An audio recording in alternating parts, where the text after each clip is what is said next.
நன்றி இயேசுவே. பாருங்க கர்த்தர் நம்மை நிரப்புகிறவராய் இருக்கிறார். Without Holy Spirit you can't see God. ஆண்டவரோடு இணையில்லைன்னா நமக்கு வாழ்வே இல்லை. ஆமென். ஜீவனே இல்லை, பலனே இல்லை, எதுவும் இல்லை. இந்த உலகத்திலே சரி, உலகத்தின் பிற்பாடும் சரி. ஆமென். நானே வழியும் சத்தியமும் ஜீவனுமாக இருக்கிறேன். அவரை எல்லாமே நமக்கு ஜீவனே இல்லை. ஹல்லேலூயா. சரி, யூனிட்டி அதான் சொன்னேன் நான் உங்களுக்கு. ஒருமனப்படும் போது மூன்றாவது விஷயம் இப்போ பார்த்து கர்த்தர் நம்ம சேர்ந்து செபிக்கும் போது எப்படியா நம்ம நிரப்ப ஒரு வாஞ்சி உள்ளவராக இருக்கு என்பதை நீங்கள் உணர்ந்திருப்பீங்க. அடுத்ததாக நான் ஒரு விஷயம் சொல்றேன். அப்போஸ்தலர் 1:5 தேவ ஆவியை நீங்கள் பெற்றுக்கொள்ள வேண்டும் என்றால் என்ன செய்ய வேண்டும்? அப்போஸ்தலர் 1:5 நீங்கள் எருசலேமை விட்டு போகாமல் என்னிடத்தில் கேள்விப்பட்ட பிதாவின் வாக்குத்தத்தம் நிறைவேற காத்திருங்கள் என்று கட்டளையிட்டார். அப்பொழுது கூடியிருந்தவர்கள் அவரை நோக்கி 1:8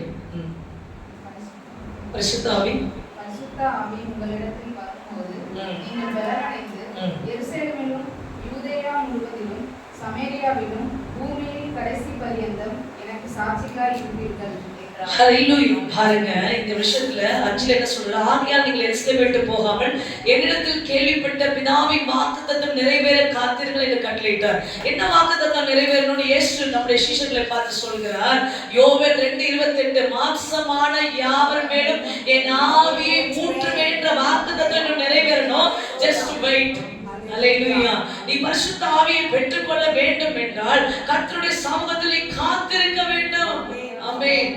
அதிக நேரம் காத்திருக்க வேண்டும். அவர் அவ்வளவு சுலபமாய் உனக்கு கொடுக்கப்பட மாட்டாரு.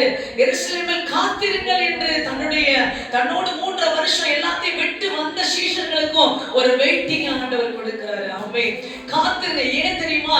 இன்னும் அவர்கள் அர்ப்பணிக்க வேண்டிய காரியங்கள் இருந்தது. ஆமென். காத்திருக்குதல் என்றால் ஆண்டவருடைய சமூகத்தில் உன்னை அர்ப்பணிப்பது. ஆமென். ஹல்லேலூயா. அவருக்கு முழுமையாக உன்னை விட்டு கொடுப்பது. அர்ப்பணிக்கிறதுனா என்ன? முழுமையா தேவன் செயல்பட விட்டு கொடுப்பது. அவருடைய வார்த்தைக்கு முழுமையாய் கீழ்ப்படுகிறேன் என்று சொல்லுவது. அதுக்கெல்லாம் அந்த டைம் அவசியமா இருந்துச்சு.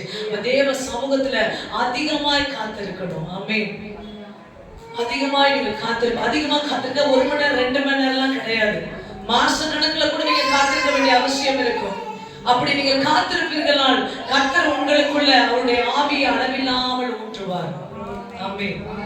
இப்ப நீங்க சொல்லலாம், சில பேர் சொல்லலாம், நான் இவ்வளவு காத்திருக்க வேண்டிய அவசியம் இல்ல, ஆல்ரெடி ஐ ரிசீவ் தி